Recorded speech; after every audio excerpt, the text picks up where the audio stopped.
Hey guys, welcome back to the No Holds Barred Network with another episode of Under the Ropes. I'm your host, as always, the EVP Giggles, the Heartbreak Chick, the Queen of the Indies, Tiffany. And today's special guest is my good friend Earl Gardner. How are you? Good. How you doing? I'm good. I'm so excited that I finally got to get you onto the podcast. I know a lot of people have been asking me to get you on here, so here you are. So I Thanks love for it. having me. I love it. I love it. Guys, if you're new here to the channel, here I do everything independent wrestling, whether it's wrestlers, promoters, referees, photographers, anything related to the independent scene, I got you covered. If you guys got any questions, please drop them into the chat. I'm sure Earl will be more than happy to answer any questions that you have. And like, share, and subscribe to the No Holds Barred Network. So I think we got that all covered. So guys, just let me know if everything's good on the stream and all that fun stuff. But yeah, we're gonna get this party started. So a couple weeks ago, we had our friend Mouse on, who you're very familiar with. Love him. So he's a great photographer. So it's great because even the same thing with all the wrestlers out there, everybody's got a different type of story. So I'm glad that we get to hear your story. But we're gonna start it off very basic. How did you get into photography? Um, I started. I got a job like 25 years ago that had a photography element to it. I mean, nothing artistic or anything like that. It was really, you know, I mean, anybody could do it. You're just taking pictures of buildings for documentation purposes. But one of the cool things that we did was we worked on explosive demolition jobs where we would photograph and videotape them. Mhm. So that kind of got me into photography, and my boss was super cool, so I could borrow equipment whenever I wanted, and I started shooting concerts. And then from concerts, I moved on to shooting pro soccer for about 10 years. And then towards the end of my tenure shooting soccer, I kind of rediscovered wrestling again and started going to a lot of shows, just bringing my camera along. And then after doing that for a while, just kind of taking pictures from the seats, Giancarlo messaged me one day and invited me to shoot Cage of Death. Oh wow. So my first ringside show ever shooting was Cage of Death, which was baptism by fire, for lack of a better description. Wow. So it was a pretty crazy experience. I don't think you're you're going to top that for a first show to shoot ringside. So. Oh yeah, I could only imagine. Man, I've been to CCW like once, and it's just nuts. Some of the stuff that you see over there. Oof. But it was kind of cool because that show was when I met Chris Grasso, who I Mhm. now shoot with all the time and who's a good friend of mine. Mhm. And then Ami Morgor, she was also shooting there too, who I've shot with at CZW a lot since and see her every now and then at other shows. Another friend of mine, which she was giving me tips to keep me safe out there. And it's just kind of cool that that was my first show, and those two people I still shoot with from time to time. So. Yeah, I always see you with Chris Grasso all the time, especially over at H2O. And I see you guys at other promotions too, which is pretty cool. But I like when you guys kind of take photos of each other. It's pretty funny. Like those are always Well, the best. like with the promos and stuff, it's usually happening because one of us needs like a body to test out the lighting. Hmm. So instead of like grabbing a wrestler while we get our stuff dialed in, we just grab each other, and then goofiness ensues. Yeah. What was it about like wrestling that like made you like mostly want to like take pictures of? Um, I've always been in. If you look at like everything that I've shot in the past, it's always been something I've been really into, whether it be music, soccer, or wrestling. So, you know, and to combine that with the fact that most indie shows you can just bring your camera in without a problem, as opposed to like a WWE show. I can never bring the cameras. I mean, you can bring a camera into a WWE show, but there's restrictions on what you can actually Yeah. bring in. But like on an indie show, I would bring exactly what I shoot shows with now. So like a pro model camera. And you know, the fact that I could sit there and watch wrestling and take pictures while I'm doing it, having fun. You know, I wasn't expecting to become a ringside photographer when I first started going to shows and bringing my camera, but it's definitely snowballed into something. Yeah, yeah. It's crazy. You guys get like all in. And this was something that I talked about with Mouse, especially with the deathmatch wrestling and all the chaos that is around you between light tubes being shattered, doors breaking. Like, I watch you. So like I see it.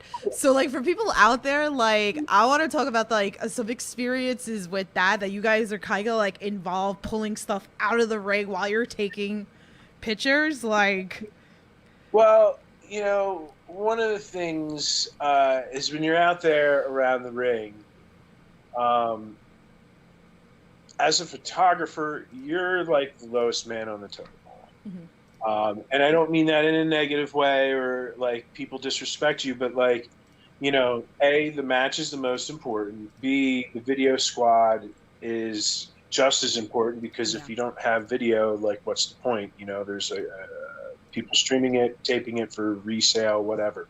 You know, so like when I'm out there, like I don't hesitate to help anyone that needs help. You know, we got to, you know, the show is the bigger thing.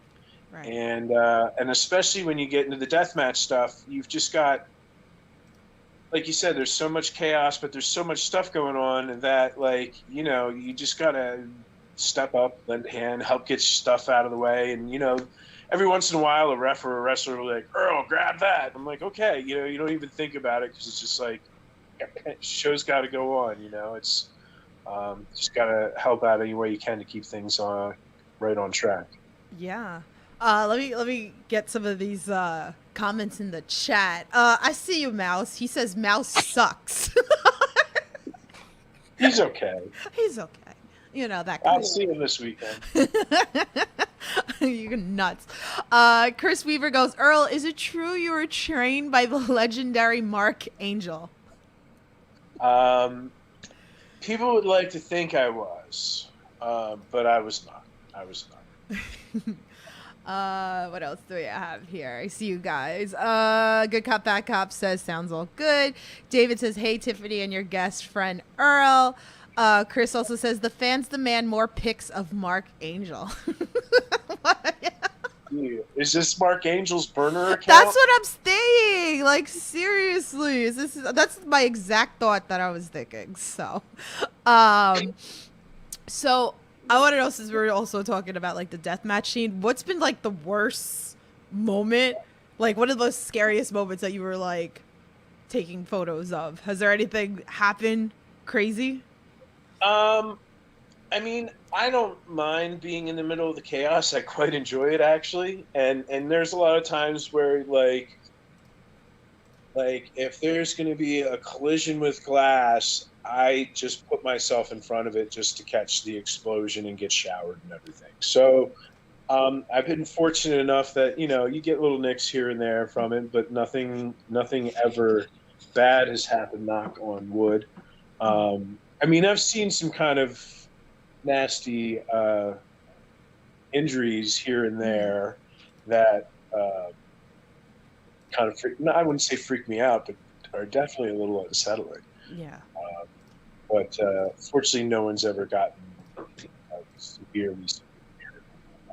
Yeah, thank God for that. I mean, it's nuts. But yeah, I fear for you guys too, because again, I never know, like those things go flying. But you guys take some really cool photos. It's so nice to like go back, like especially if I'm at a show and you guys are taking you know, photos, and like for me to go back and look at what you guys upload and just see these gorgeous photos that you guys take. And especially like me personally, like I love light tubes, so to see the light tubes like be busted open into like a million pieces in that one shot is crazy. And there's thank you. And there's sometimes too where like you like say if a person is like on their knees sitting up and the other, you know, where he's perpendicular to the ground and the guy hits a tube right over his head, and like you catch it at the right time and the tube the tube is like basically still like this, and you can just see the little halo of Yeah. broken tube before it like completely explodes. So yeah, the tubes are an amazing visual. The panes of glass. I mean, it's really hard to take a bad photo because there's just so many moments and so much Yeah. craziness that you could just. I mean, that's the one thing is like if I do a deathmatch show, um, I'll generally have about 40% more photos in my online album than like a standard show. So there's just so many crazy visuals. Yeah. And it takes you a while to set up too, because you know, I've been fortunate that I've been able to be backstage at H2O and other promotions, and I've watched you, and you're like setting up, getting up on ladders, getting positions for light. Like, what is your go-to like when you get to a promotion for people that don't know? Like, what is your whole setup to the show of getting ready for it? Well, it all depends on the venue because it all depends on what the lighting is. You know, if I'm shooting at the Showboat inside the Carousel Ballroom, you know, they've got decent, good lighting. So, you know, I'm not using any sort of flash. I'm just camera and a lens. That's it. Now, when I'm at Matt's or some of the other places that may not have the greatest lighting, I'll bring my own flashes. And like with Matt's place, I shoot there so regularly. I've kind of got that place pretty dialed in that I have a setup where I set up exterior flashes around the room, and I basically bring my own lighting. Mm-hmm. It's pretty. And that It's kind pretty of cool. provides for, like, you'll sometimes see, depending upon who's shooting in that room, sometimes you'll see more darker, grainier, moodier stuff. That's because that person wasn't shooting with a flash, whereas my stuff at Matt's place tends to be a lot crisper because I've got my own lighting and I'm lighting things up. It's pretty cool. Yeah. What about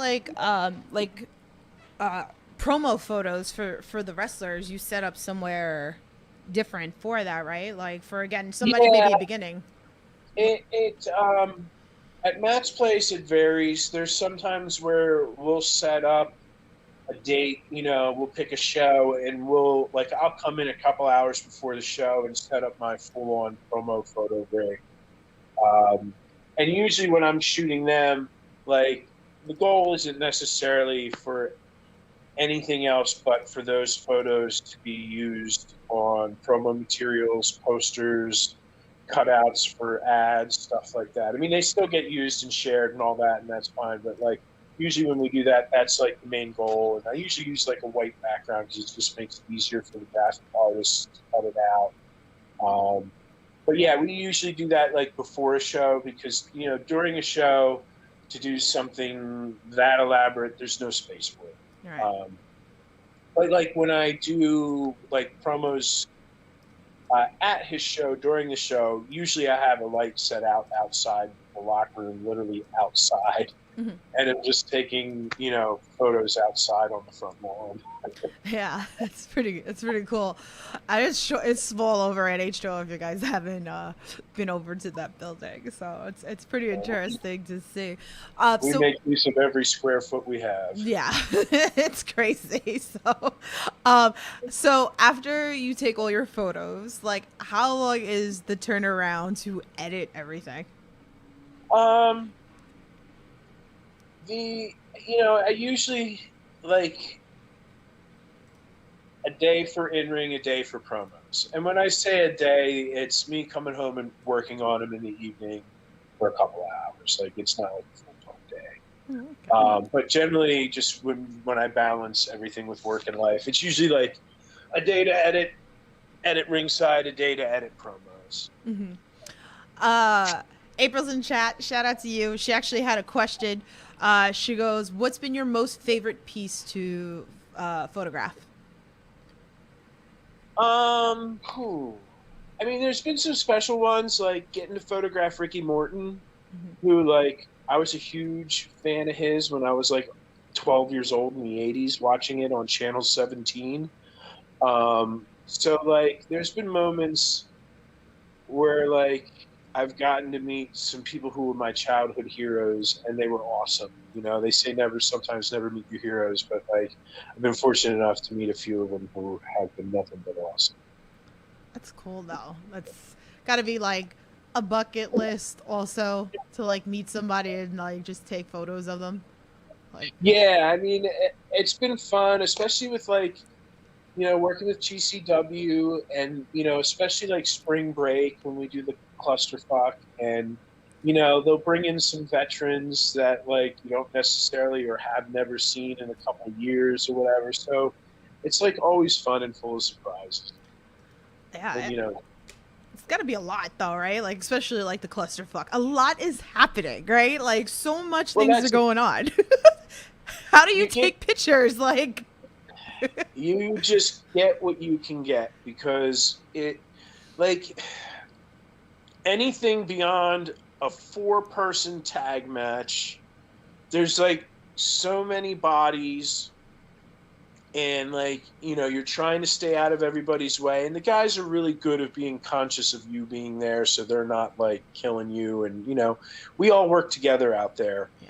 But yeah, it sometimes it gets so chaotic that you can't even like you miss stuff because there's stuff going on here, there's stuff going on over there. Right. Like you do it the best you can and grab what you can. Sure. That's Trying to navigate, get something, because there's bodies everywhere, so you're trying to capture something between a few of them. Yeah, not only that, and then you got the fans you got to worry about too, because you guys are all over the place. Like you'll come like if I'm sitting even by like the ramp somewhere, like you guys are like maybe even like behind me if they're coming like literally like fighting right in front of me, then you guys are behind or next to me. Like you guys are all over the place. It's nuts. It's definitely nuts. So, let's also talk because we had a fan tweet that wanted to talk about what's been your favorite story while taking photos of Moxley.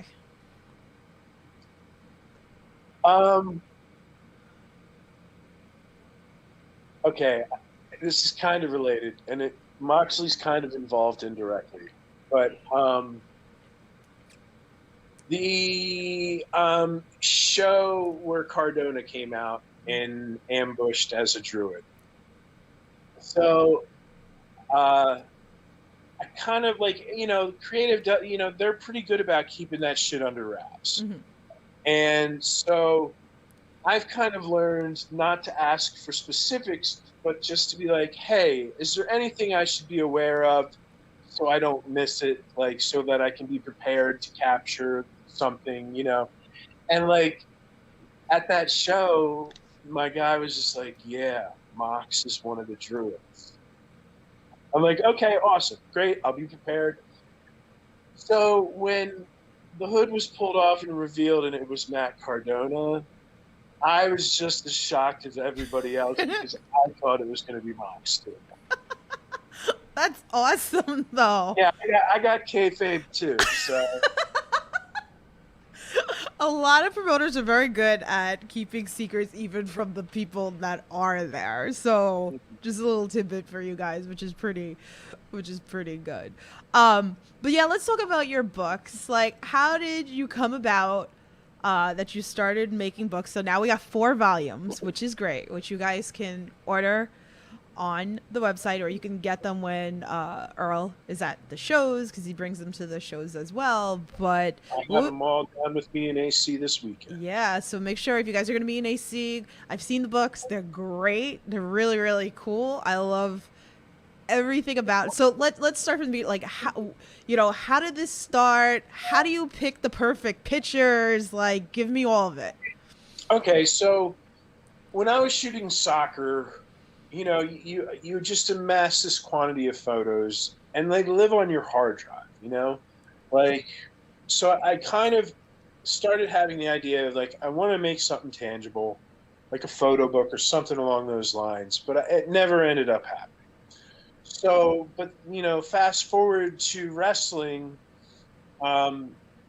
they, again, now with wrestling, I started amassing photos from all this stuff. So, GCW announced that they were doing the collective for the first time, which was in Jersey City, and me and Chris Grasso are two of the staff photographers there, and I reached out to Brett, who runs GCW, and I was just like, hey, I want to be the house photographer.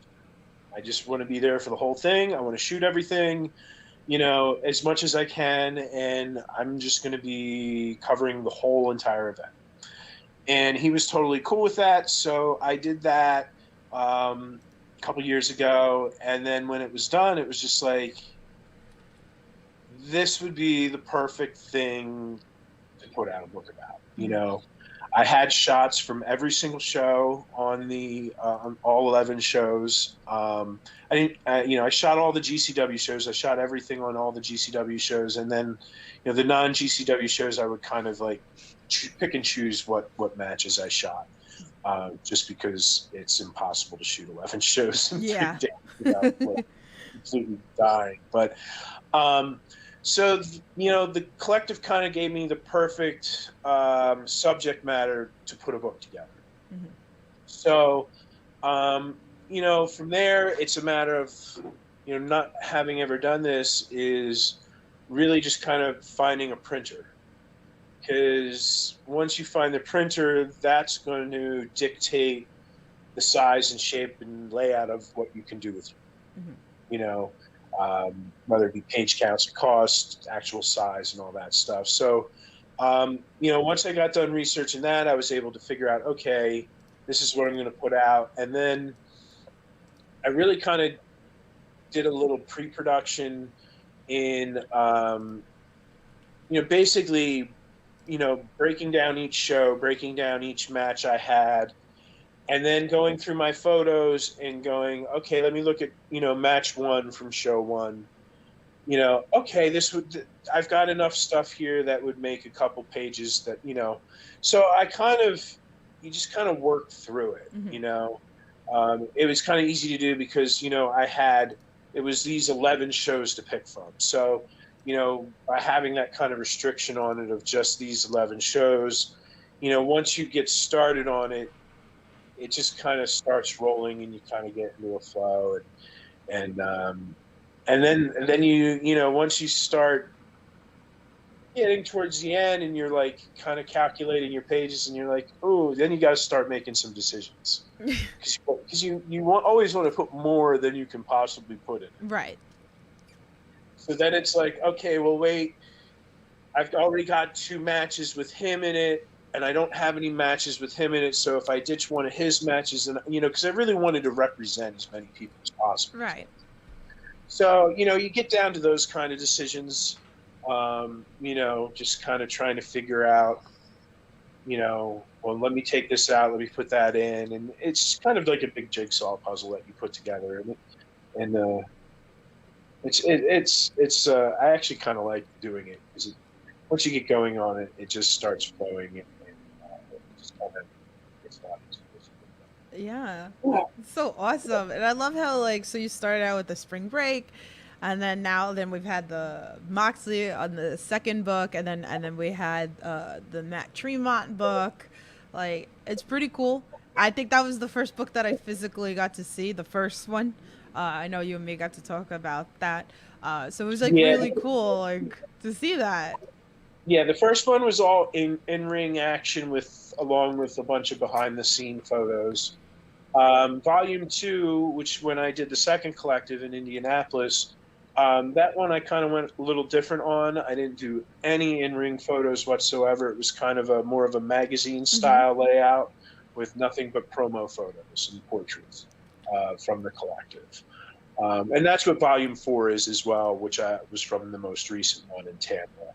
And then Volume 3 was the limited edition Matt Tremont book, when he retired. I realized that I've shot Matt probably 30 plus times. I didn't even realize it until I started doing the book, but I'm just I just never realized I photographed him that much. And I wanted to do something special to kind of honor him and him retiring, because I love working at H2O and I love working with him and I love everything that they got going on over there. So that one was kind of highlighting my time following him for the last couple of years, all the way up to his retirement.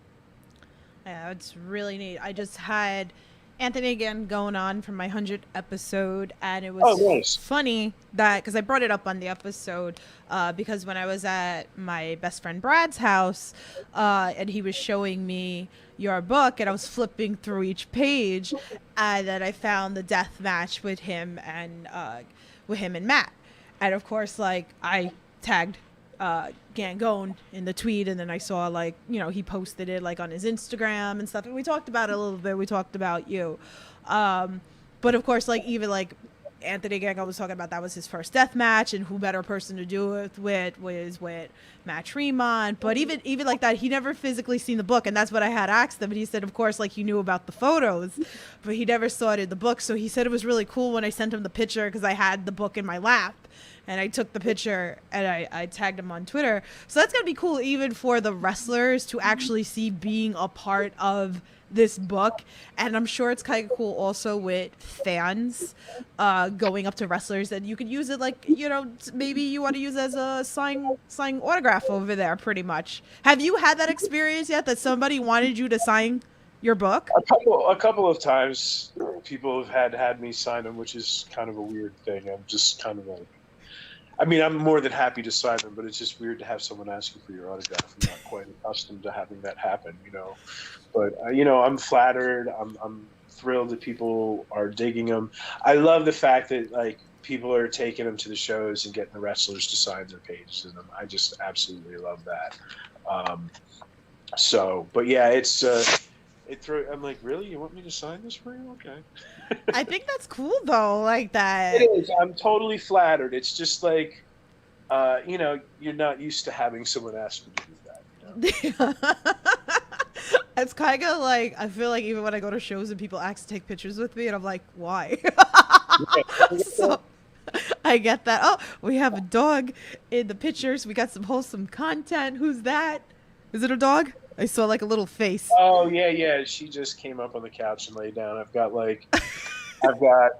this one over here, Aww. kind of napping, and then that one over there, and then all the way. I can't really see it, but my Frenchie's all the way down at the other end. Oh, I love Frenchies. Oh my god, I love wholesome content, as I always like to see it. I also like going to shows and I see wrestlers or whoever like coming in with their animals. It's pretty cool. I like my favorite thing. What? Jordan Grace brought her Frenchie to the collective this year in Florida, and like I want to say it was an early show, so it was in the morning, and it was the first show of the day, I think, and you don't get much sleep down there, so you're kind of like slow going, but like she was there with her dog, and I was just like, oh, just dogs are awesome. I just kind of fawned over their beautiful Frenchie for a while. It's not enough to kick your spirits up and get you going. No, it's cool. It always puts a good, mindset. Like I'll go to shows, even Matt McIntosh with his Boston Terrier, and then we got Sullivan at H2O. Casey and Brandon bring Coco all over. It's so nice. Like when you see whatchamacallit, Chuck Payne has Hammock. Yes. Jody Threat brings Dodger. Yeah. Akira has Coda. Yeah. Yeah.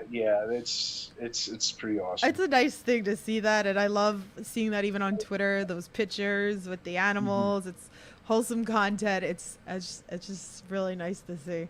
So, and like you said, it brings everybody's spirit up, which is a great thing. Oh yeah. April in the chat says she loves the photo of Moxley. She loves Moxley so much that she loves the photo that you chose. So is this going to be a continuous thing? Are you going to keep doing more issues going forward? Yeah, I think I am. I've got a couple of ideas for the future. Like I kind of like the idea of what I'm doing with the collective currently, doing like the promo photo magazine format. I've got a couple ideas. I'm just kind of taking a break because I put out 3 of them in less than a year, and I feel like I never stopped at all during that period of time. Right.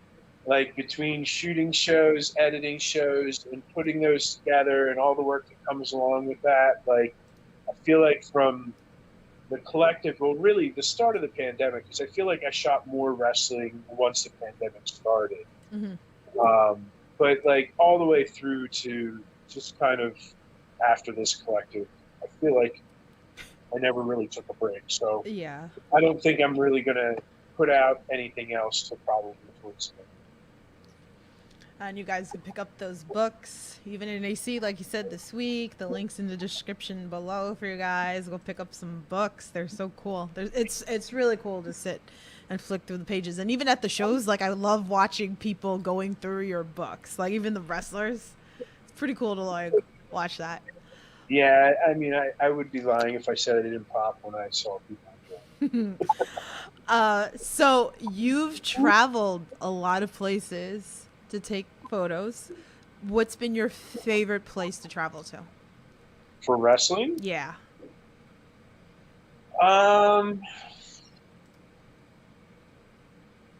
See, I'm trying to think. It's a good question. I mean, Chicago was fun. Jonesy hooked me up with a place to crash out there. That was a good time. I mean, the collective's always fun, but it's always incredibly exhausting and nonstop and go, go, go. I don't know. I mean, I don't know if I really have a specific, because they're all, usually when I'm going, I'm working, and then I'm heading home. All right.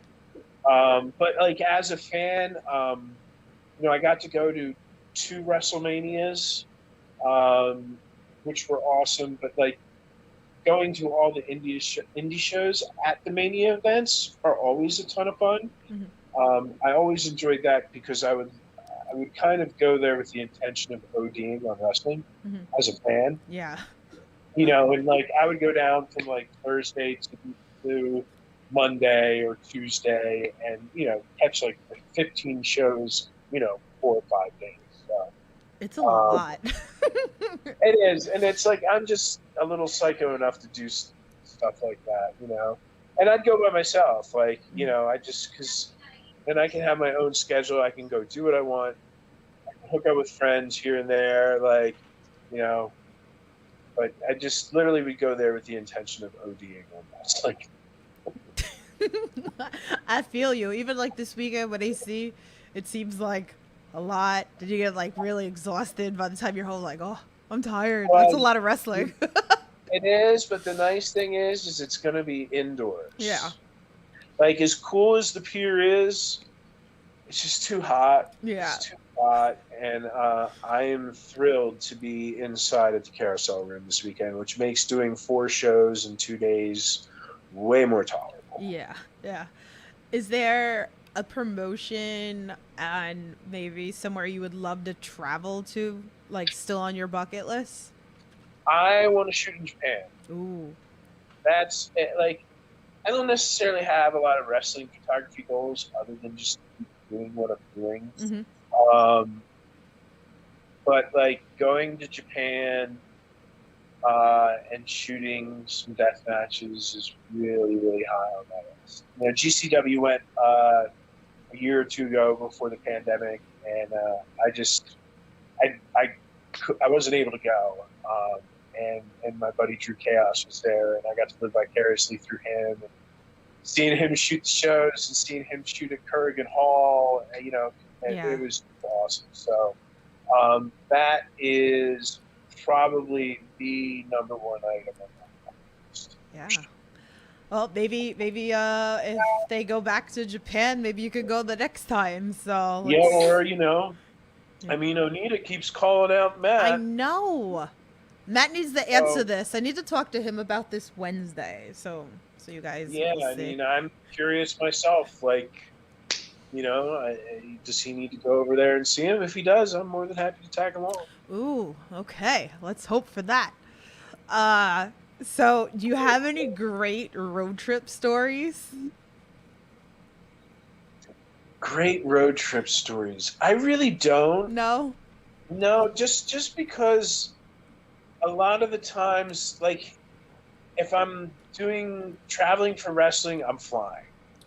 I mean, I will tell you this, like when I flew down to Tampa this year, um, get to the airport, and in my terminal there's a sushi place that sells sake, and I was just like, I'm gonna drink some sake because it gives you a nice buzz and I enjoy it and it's great with sushi. But anyway, I get, and they sell you bottles that you can walk out of the place with. So like you can buy these bottles of Ooh. sake. Yeah, and so I'm sitting on my bench eating my sushi, drinking my sake, and Emil walks by, Emil J. Yeah. And I'm like, Emil, and he's like, Earl, and I'm like, let's drink sake. And then me and him proceeded to drink sake in the airport. And I think I drank about 3 bottles in the airport, got on the plane, passed, just went right to sleep, passed out, do not remember the plane taking off, and then I was woken up when we landed in Tampa. I love sake. Who doesn't love sake? I know. Oh man, I love It just that. creeps right up on you too. We're gonna have to tag Emil and ask him if he remembered all of this and if he still goes gets the sake. So We landed in Tampa, and we're going to go get a ride to the venue, and we start to go to the meeting place, and we get almost all the way there, and I'm like, oh shit, I checked a bag. So we had to like walk back to the baggage claim, grab my bag, and I'm like, all right, let's grab a car and drive over to the venue.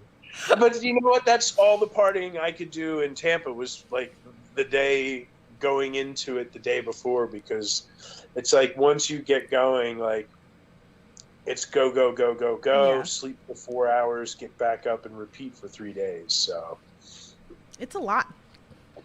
It's a lot. it is. It's exhausting, but it's very rewarding too, and a lot of fun. Like, yeah, I'll go down there and I'll work my ass off, but I really do enjoy it a lot. Yeah. Like it's fun work. We appreciate you guys. Again, like I said, like I mean, I could definitely say it. Like again, like I love going and flipping through the photos that you guys get. And it's funny, like sometimes, like I got tagged yesterday. No, somebody sent me a photo that you took that I was in the background, and my face was like everything from H2O this weekend. Is that the Mitch photo of him throwing the trash can? Yes. Yeah. I was cracking up, and then I love when I think you and Chris got when at Death Anniversary when Austin Luke hugged me, and then I think Chris Grasso, was it you that caught the one where he went flying and then I'm like darting back? Oh like yeah. Because like, yeah, they did their crazy dive and you were right there and running out of the way. But it's like sometimes like, you know, because like we stand right there looking towards the entranceway, yeah, and sometimes they won't bother to tell us they're diving. yeah. And it's like, yo, you give me a heads up next time so I get out of the way, so I like am not in your way, because you know a wrestler will come out and make the entrance. Next thing you know, there's a diver coming across the ring, flying over your head. I almost lost my camera at Death Anniversary. I'm trying to prepare to throw streamers for the scramble match that I sponsored on the No Holds Barred Network. Like, and then all of a sudden, here comes Austin Luke with the dive, and my camera went flying because it was on my chair. And I'm like, you guys almost broke my $600 camera, and I want to smack you all. Like, seriously. Put that thing on a strap. I have it on the strap, but I put it down because I wanted to throw streamers. So, well, that's okay. But I mean, again, it's a lot. But I love going through all the photos, and you never know whatever you're gonna capture. Is there ever? And I'm sure there is. Like when you're editing your photos, has there been a lot of those moments where you're like, "Damn, this is a really cool picture." Like that you didn't expect to come out like that good. Yeah, I mean, you get that every once in a while, especially, I mean, with the deathmatch stuff and, like, the explosions of glass, you know? Yeah.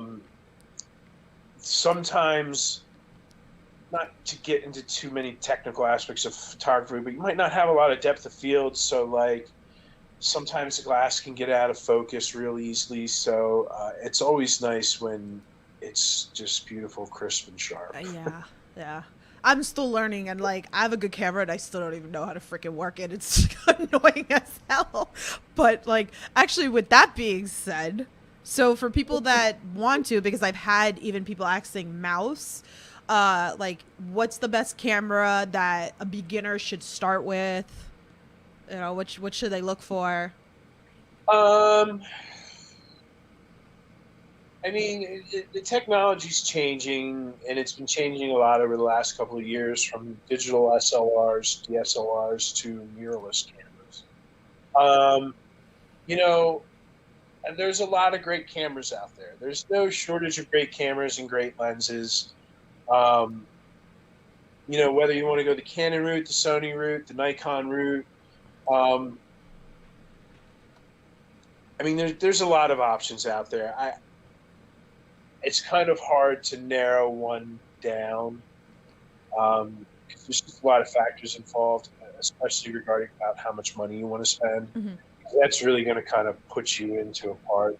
But I mean, there's plenty of, like right now, like you could get a DSLR used probably cheaper than you normally could, because the mirrorless cameras are kind of being more predominant. Mm-hmm. Type of camera now.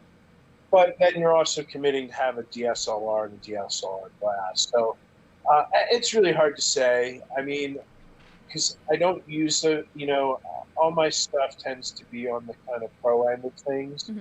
So I'm not exposed to a lot of the beginner cameras per se. But you can't go wrong with a Sony and Nikon or a Canon. You just want to look for something. If you're not going to use a flash, you want to look at something that can handle low light well. And if you're not going to use a flash, you're going to want to use a fast lens. Something that will allow a lot of light into it. Mm-hmm. So, and if you're planning on only shooting with a flash, well then there's a lot of probably cheaper options out there. Right. Just, when you get into shooting low light photography, having a camera that handles low light well and a lens that's fast enough, that kind of adds to the price. So, but I would definitely look at a fast lens and a camera that handles low light. And don't be afraid of the used market. Nah. I love my Nikon D3500. Actually, Frank from GoPro Wrestling was the one that recommended it to me, and I love that camera. Sometimes I get some really good shots. I mean, I mostly use it for the video, so I can do a lot of the Indie Talks episodes on the network for you guys. So I do fun skits at a lot of promotions. H2O is like the main one that you guys see a lot of episodes that I edit. That's all from that camera. It's such a gorgeous camera. Every once in a while, I have to like mess with it. It's like not the best, like, because I have to adjust it. And again, like I said, I'm still learning it myself. But it's such a great camera, and I hear like a lot of people, they're like, "Oh, your camera works really good." I'm like, "This camera's good." I was like, "I love that camera." Yeah, I mean, there's no shortage of good cameras. Yeah. There's no shortage of it. And I'm like, whether those are the three kind of big brands right now, and you really can't go wrong with any of them. It's just really finding the right model that works well for what you want to do. Yeah, definitely. Good Cop Bad Cop in the chat wrote, just ordered Earl's Eye View Volume 1, The Collective, as I was at 3 of those events. Oh, nice. Thank you. So thanks for that. He actually had a fan tweet, and he likes to do this to everybody that comes on this podcast. So he says, with Earl Gardner being an anagram of a larger nerd, which wrestler is bigger and smarter than you? I saw that, and I thought that was really funny. Which wrestler is larger and smarter than me? I'm probably going to have to go with The Rock. I mean, he's smarter than me and makes a hell of a lot more money than me, and he's definitely larger. I love that. Not as, but I'm more handsome. I love it. So you've worked a lot of promotions. So I want you to talk about like some of your favorite experiences, like being, like maybe give me like 2. I'm sorry, what was the question again? Like you've worked a lot of promotions, right? Like a lot of different wrestling promotions. I would just love to talk about some of like the great experiences, like your favorite experiences. So like maybe like one or two that you like to give us.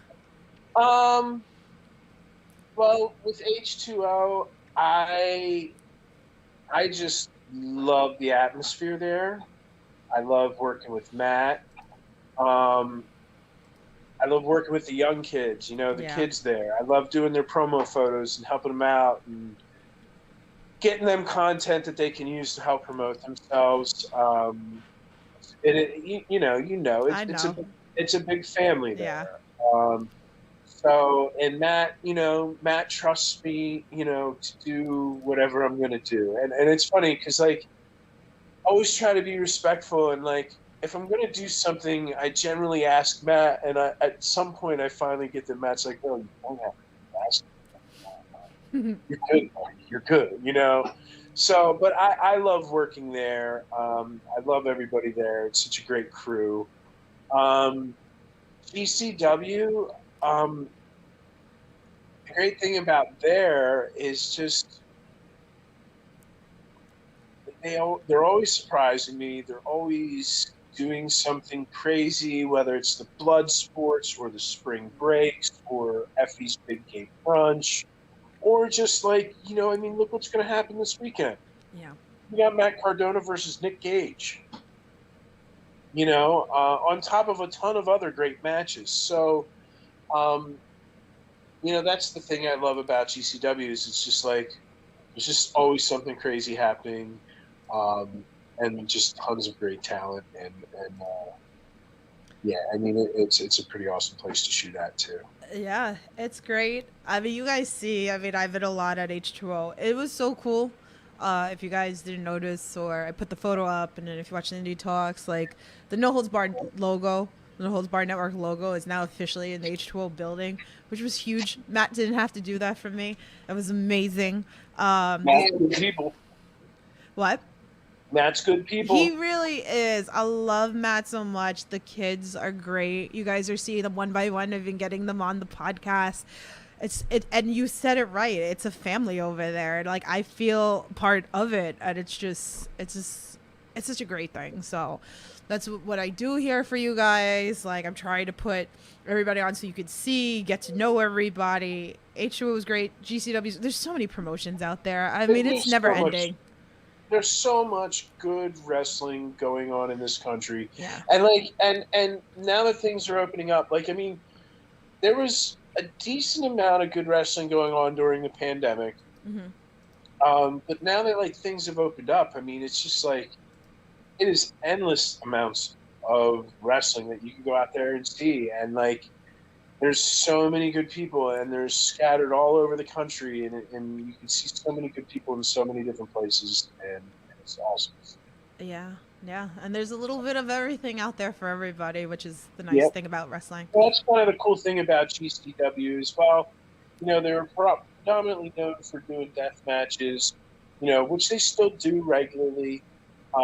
You got your crazy high flyers. You'll get some comedy. You'll get some hardcore. You'll get some technical. They really cover a lot of the bases of wrestling. You can see a lot of different things in one show. Yeah. So definitely check it out on IWTV, Fight TV, YouTube. There's so much out there. That's nice thing about all the apps that we have compared to what it was when we were younger. Like you had regular and your regular program on cable, and then you had your pay-per-views.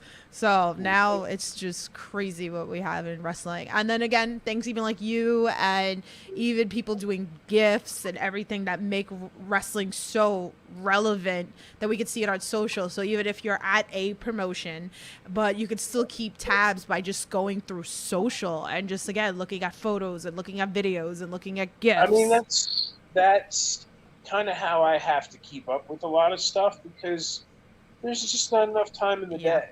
Yeah.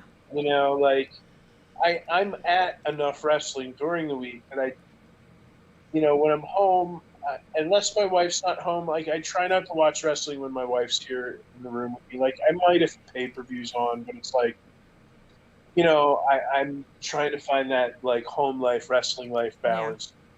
So like, having the gifts on social media, like it's huge to help. A, I mean, it helps expose the wrestlers. It does. But B, it just like helps to keep on top of it.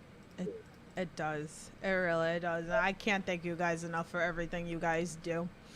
So I have one final question for you, and if you guys have any other last questions for Earl, just drop them in the chat. But I like asking this to everybody. What's a piece of advice that you would give for someone to try to get into the business? Be humble, work hard, keep your mouth shut and your ears open. Seems to be like the main thing that everybody says. It's so true. It's so true. I mean, you know what? And like, don't be entitled. No. Like, put in the work. Put in the work. Good things will come. That's true. That's true. Definitely. I love it. So once again, I'm going to show you guys, if you guys are watching the video podcast, I have the photos up of the books. Again, you can bother Earl again. So why don't you tell everybody like where they could follow you if they want to follow you? You could talk about where they can go to buy these books. Okay, so my online store is Earl Gardner, EarlGardner .bigcartel.com. My Twitter and Instagram handle is Earl W. Gardner. If you want to see galleries of my photos, you can just go to earlgardnerphotography.com, and that'll actually just take you right to my Facebook page. It has all the galleries and stuff on it. I think that's all my socials. Yeah. I don't have a TikTok. Trying to keep this stuff on a minimal. There's a lot out there. Like you said, this is on Periscope. I'm like, Periscope's still a thing? Yeah, it's still a thing. Hi, guys that are watching us on Periscope as well. So thank you for checking us out over there. But no, definitely go check out, go buy the books, go see it, go say hi to Earl, go make him sign your books. I love it. You can catch him at a bunch of shows, H2O, GCW. You're all over the place. Yeah, like H2O, GCW, ICW. I'm going to be shooting most likely a Sean Henderson show soon. I'm booked to shoot a Camp Leapfrog and the IWTV show coming up. It's going to be a busy summer. It already is a busy summer. So wrestling's back, right? You can't deny that. Nope. Wrestling's back, guys. So with that being said, guys, thank you guys for listening. Thank you guys for your questions, all that fun stuff. Go buy the merch. Go say hi to Earl at the shows. Yes, I can't thank you enough for coming on and chatting with me and everybody. You guys, again, you guys are so important to the wrestling scene, and at least from me that I thank you for everything that you guys do. It's much appreciated. So anyway, well, guys, thanks again so much. So stay safe, support independent wrestling, and we will talk to you guys soon. Have a good night.